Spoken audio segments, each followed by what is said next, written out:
Muchas personas mueren por mes en nuestro país a raíz y a causa del consumo de tabaco y las enfermedades asociadas. Ahora el Poder Ejecutivo tomó algunas decisiones encabezados por el Ministerio de Salud Pública que revierten cierta flexibilización que sucedió en el gobierno anterior relativa a la normativa de venta de tabaco en nuestro país. Ana María Misraji nos trae un informe completo y yo estoy dispuesta a escucharla. Adelante, Ana María. Y damos los buenos días. En Uruguay cayó en forma significativa el consumo de tabaco. En el año 2006, ustedes lo van a poder ver, la prevalencia era de 24,8, pero a 2019 se llega a 19,7. Sin embargo, sigue siendo un problema de salud pública porque por consumo de tabaco mueren 18 personas por día. Es un número realmente muy alto. La Organización Mundial de la Salud ha hecho recomendaciones. Parte de esas recomendaciones son el aumento del precio de las cajillas, también espacios libres de humo, advertencias del consumo de tabaco en imágenes grandes y también la prohibición de publicidad y de la promoción del tabaco. En Uruguay, en el año 2004, el presidente era Jorge Valle, a nivel internacional se ratificó el llamado Convenio Marco para el Control de Tabaco. Pero es a partir de 2006, con el gobierno del Frente Amplio, presidente Tabaré Vázquez, que estas recomendaciones comenzaron a aplicarse y no es realmente un dato menor. La Organización Mundial de la Salud le advirtió a los estados que la industria tabacalera empezaba a crear productos que eran para precisamente la atracción y el consumo de los más jóvenes. Y entonces allí es que Uruguay toma un conjunto de medidas a partir de esta decisión. Sin embargo, en el año 2021, el presidente Lacalle Pou inicia un proceso de precisamente flexibilización de la política de control de tabaco. Y es así como en 2021 se autoriza lo que es la venta de un producto llamado tabaco calentado. Y en 2022 flexibiliza algo que estaba prohibido desde el año 2009, que es precisamente el etiquetado del producto. Y vamos a mostrar en particular este artículo del decreto, que es el artículo 10. Y ustedes acá lo ven. En el cigarrillo o en el interior de la cajilla, el fabricante podrá incorporar elementos distintivos. Y eso es lo que precisamente la recomendación de la academia, de los científicos, la recomendación internacional pide que no se haga esta flexibilización que es permitir las cajillas blancas y que además los cigarrillos y las cajillas tengan distintivos. Ayer, con motivo del Día Mundial Sin Humo, la ministra de Salud Pública, todas las autoridades del ministerio, junto con el presidente de la República, anunciaron la derogación de estos decretos, porque estos decretos eran los que pedía la industria tabacalera. Estos decretos quedaron derogados en nuestro país y además el presidente de la República asumió la responsabilidad de iniciar nuevamente la senda que había comprometido Tabaré Vázquez, el presidente Tabaré Vázquez, en el año 2006. Por eso esta mañana va a ser un gusto, ya la tenemos en los estudios de Canal 5, recibir a la doctora Laura Jambí. Ella es médica internista, tiene un diploma en control de tabaco, es profesora grado 5 clínica médica del Hospital de Clínicas y actualmente, además, es la coordinadora del Programa Nacional de Control de Tabaco para hablar de estas decisiones de derogación, pero también de los planes de futuro para retomar una política que en Uruguay se inició en el año 2006 y que nos convirtió en referencia internacional. Que la única cajilla comercializable sea neutra, sin un interior atractivo, ni logos o colores. Ninguna empresa tampoco podría importar, registrar ni vender productos electrónicos de tabaco calentado, que se ha demostrado que son una estrategia de la industria para no perder a sus clientes y a sus consumidores. Son algunas de las medidas que nos describía Ana María. Pero ahora sí, adelante tu entrevista con la doctora. Doctora Laura Jambi, bienvenida. Un gusto recibirte en Cinco Sentidos. Recuerdo que hace unos años tú eras parte del equipo de asesores del Ministerio de Salud Pública que no fueron consultados para la elaboración de estos decretos, ¿verdad? Bueno, buenos días y muchas gracias por la invitación. Es un gusto estar acá.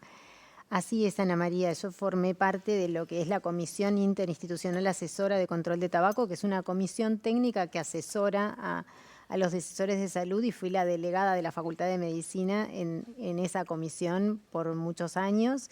Y desde esa comisión y desde el entonces programa de control de tabaco hicimos informes técnicos desaconsejando que se fuera por este rumbo, tanto en el decreto 87 del 21 como el 282 del 22, pero bueno, fueron informes técnicos que no fueron tenidos en cuenta y se avanzó en esos decretos que eran contrarios al camino que se había trazado Uruguay en esta materia.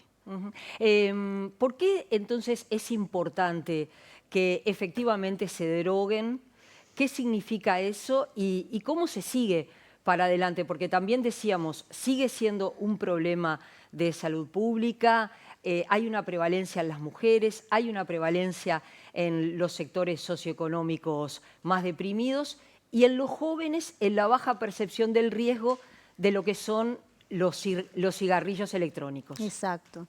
Pensamos que era clave derogarlos porque digamos que estas dos medidas eran como las únicas que en todo ese camino de 20 años que llevábamos eran como inconsistentes con todo el resto que se venían tomando, que para repasar un poco, porque uno las toma como parte de la realidad y parte del paisaje, pero fueron muchas medidas y muy valientes. Primero fuimos el primer país libre de humo en ambientes cerrados en las Américas, se estableció a través de la ley 18.256 una cantidad de medidas, la prohibición de la publicidad, promoción y patrocinio, como decían las placas, se combinó a los sistemas de salud, los prestadores de salud tienen la obligación de tener especialistas, policlínicas, unidades, grupos que ayuden a las personas a dejar de fumar, se incluyó la formación en cesación de tabaquismo en la carrera de doctor en medicina. Bueno, se hicieron una cantidad de medidas educativas, económicas, las que tienen que ver con impuestos, sanitarias, y digamos que en estos últimos dos decretos se iba como en el sentido contrario al trazado inicialmente por el país. ¿Y por qué es bien importante esto de los electrónicos y del empaquetado neutro, que son los que toca uno y otro decreto? Los dispositivos electrónicos causan daño. Está tan baja la percepción de riesgo y como es algo tecnológico, limpio, con un marketing a través de redes sociales que muy intenso, muy segmentado hacia la población joven, han venido como a socavar, como si fuera el mismo perro con distinto collar, han venido como a socavar lo que habíamos logrado de desnormalizar el consumo de tabaco. Entonces, estos dispositivos, ¿qué es lo que sabemos? Que causan daño a la salud, que no son nada inocuos, que no está demostrado de que sean un método efectivo 100% para dejar de fumar, porque siempre está como lo anecdótico de la persona que, pero cuando uno toma decisiones en salud pública, tiene que basarse en estudios poblacionales, en estudios científicos serios, y lo que dicen los metaanálisis, o sea, los grandes estudios que se hacen sobre cómo funcionan estos dispositivos electrónicos, lejos de pasar la raya y decir sí sirven para dejar de fumar, en países donde se han liberalizado tienen un consumo de cigarrillos electrónicos enorme y no ha bajado el consumo de tabaco. Si yo lo miro a nivel poblacional, ¿qué ha sucedido también? Que los jóvenes, sobre todo, que nunca iban a fumar, ¿no? Que no estaban atraídos porque ya se había desnormalizado, ya culturalmente y socialmente no era algo atractivo fumar para nuestros jóvenes, entra al mercado o se les ofrece esta nueva puerta de entrada a la adicción a la nicotina, que es esta sustancia que es altamente adictiva. Hace unos días repasaba unos datos del Reino Unido, porque es un país que ha adoptado soberanamente tomar otro camino con este tema y tienen un consumo muy alto de electrónicos.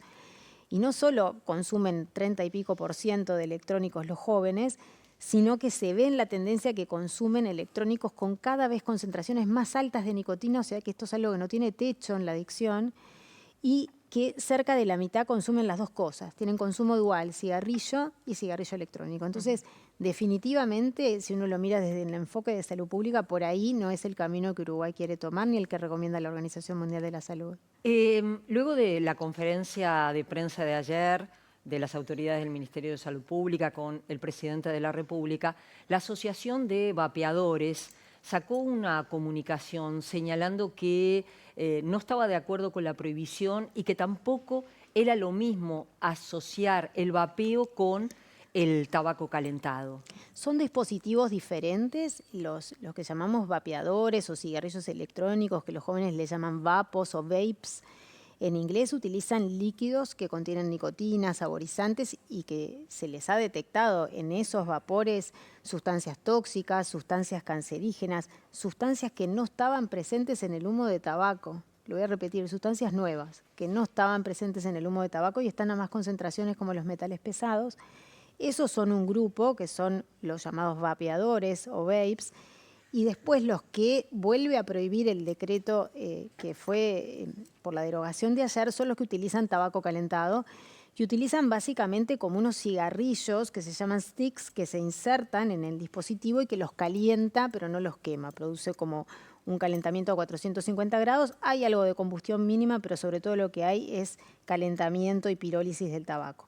Son dispositivos diferentes, pero nosotros no hacemos la distinción en cuanto a que no queremos introducir una diversificación de productos, ya sea de líquido o de tabaco, para que se introduzcan los jóvenes en este consumo. En el comunicado, Ana María, no quiero entrar en el detalle, pero hay un dato que vale la pena aclararlo, porque esto es un tema de salud y es un tema de salud muy pesado para Uruguay. Se mueren 18 personas por día por esto. Se mueren 6.500 uruguayos en el año y ayer la ministra Lustenberg lo decía, para tomar un punto de comparación, en los años pandémicos murieron 7.000 uruguayos y uruguayas por COVID. Bueno, por esto mueren 6.500 todos los años, todos estos años. O sea, estamos en un problema grave que requiere medidas valientes. Es así. Y en el comunicado se dice que los vapeadores son 95% más seguros que fumar. Ese dato la población tiene que saber que es un dato falso, que eso no es cierto. Eso sale de un estudio de opinión de un investigador que se llama Nat, N-U-T-T. Es un estudio publicado ya hace varios años, pero que se extrae esa conclusión y se repite como caballito de batalla y como muletilla de que son 95% más seguros. Yo lo utilizo mucho en mis clases en el Hospital de Clínicas para mostrar cómo uno no puede agarrar como evidencia cuestiones que son muy endebles y analizadas con una metodología muy poco robusta. Es una encuesta de opinión a expertos que están relacionados con la industria tabacalera y con la industria del vapeo y se les hace como un ranking de productos, se rankea 5 para unos, 100 para otros y de esa cuenta sale el 95. Está manipulada. Está manipulada, no es un estudio con una metodología seria, es un estudio con conflictos de intereses y repito, no es ni un estudio en datos de salud, ni en reportes asistenciales, ni siquiera es un estudio en animales. Es una encuesta de opinión de personas con conflictos de intereses. De ahí sacar el titular que son 95% más seguros es temerario. Eso es desinformar. Doctora, se estableció ayer claramente que desde 2019 hay una meseta en el consumo, no aumenta, no disminuye. ¿Qué medidas asumir para que disminuya el consumo que en definitiva repercute en la salud pública? Exacto, estamos en una meseta, desde hace unos años no hay como, si bien hay pequeños cambios, no hay como cambios significativos respecto a la primera bajada que hubo. Entonces, hay muchas de las medidas del convenio marco que Uruguay ya las tiene implementadas. Por ejemplo, el empaquetado neutro fue como de las últimas grandes medidas, que es la que se estableció en 2019, se pone en fuerza en 2020 y es esta que el decreto del 22 intentaba flexibilizar. Pero después hay otras medidas que se tienen que tomar y que se deberán estudiar. Por ejemplo, las medidas de impuestos son de las que más logran bajar la prevalencia. Está estudiado, hay un estudio hecho por investigadores nacionales vinculados con la Universidad de la República, que ha estudiado muy bien este tema y hay hasta simuladores de aumentando cuánto los impuestos baja la prevalencia, y es una de las medidas más costo efectivas. Habrá que ver, esto es un tema muy intersectorial que se deberá discutir con quienes entienden de ese tema también en el Ministerio de Economía, pero podría ser uno de los caminos en los que Uruguay también se ha detenido. Hubo momentos en que el valor del impuesto al tabaco respecto al precio estaba como adecuado, y luego se perdió la oportunidad de aumentar ese precio y los cigarrillos se hicieron más asequibles, es la palabra, o sea, como más al alcance. Subía el poder adquisitivo y los cigarrillos no subían tanto, entonces se hicieron como más asequibles, y eso es una de las medidas que se deberá estudiar.